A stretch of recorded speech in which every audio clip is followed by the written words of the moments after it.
अधिकांश साधकों को लगता है कि आत्म साक्षात्कार एक बेहद ही जटिल प्रक्रिया है, किंतु वास्तविकता में यह सत्य नहीं है।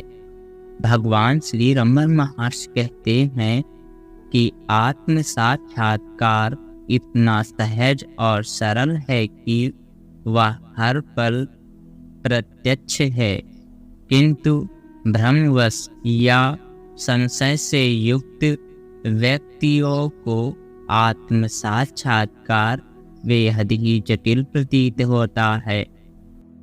एक महिला श्रीमती जिनराज दास जी ने पूछा, भगवान, आत्मा को साक्षात्कार करना सुनने में इतना सरल प्रतीत होता है, किंतु व्यवहार में इतना कठिन है। इस पर भगवान रमन महर्षि ने कहा, इससे सरल क्या हो सकता है। आत्मा किसी भी अन्य वस्तु से अधिक निकट है। यदि इसका साक्षात न हो सके तो क्या सुदूर तथा पृथक का साक्षात्कार करना सरल होगा। भगवान, आत्मा को प्राप्त करना कितना भ्रामक है। इसे स्थायी किस प्रकार बनाया जा सकता है। आत्मा कभी भी भ्रामक नहीं हो सकता है। केवल यही सत्य है जो प्रकट होता है वह लुप्त भी होगा, और इसलिए वह अस्थायी है।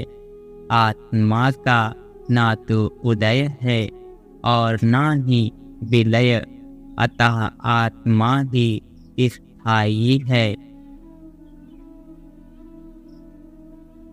हाँ भगवान, यह सत्य है। आप जानते ही हैं कि थियोसॉफिकल सोसाइटी में मार्गदर्शन हेतु गुरुओं की खोज के लिए ध्यान किया जाता है। गुरु अंदर है। ध्यान का उद्देश्य अज्ञान तथा उनको बाहर समझने की मिथ्या धारणा का निवारण करना है। यदि वह अपरिचित है जिसके आगमन की तुम्हें प्रतीक्षा है, तो वह अवश्य ही अदृश्य भी होगा। उसके जैसे अस्थायी व्यक्ति से क्या लाभ। तथापि जब तक तुम स्वयं को एक व्यक्ति अथवा देह मानते हो, तब तक गुरु की भी आवश्यकता है, और वह सशरीर उपस्थित होगा। जब इस मिथ्या तादात्म्य का निवारण हो जाएगा, तब आत्मा गुरु रूप में प्रकट होगा। कैवल्य में एक छंद है, हे मेरे प्रभु, हे प्रभु, आत्मा रूप में आपने अंदर रहकर समस्त पूर्व जन्मों में मेरी रक्षा की है। अब आपने अनुग्रह करके अपने आप को गुरु रूप में अभिव्यक्त किया है तथा स्वयं को आत्मा के रूप में प्रकट किया है। तनिक देखो, सुषुप्ति में क्या होता है। वहाँ न अहंकार है, न यह भारत देश है, और न ही साधक हैं, न गुरु आदि ही हैं।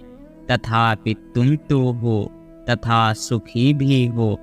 अहंकार, भारत, साधक आदि अभी देखते हैं, किंतु वे ना तो तुमसे अलग हैं और ना ही स्वतंत्र। हरिओम तत्सत।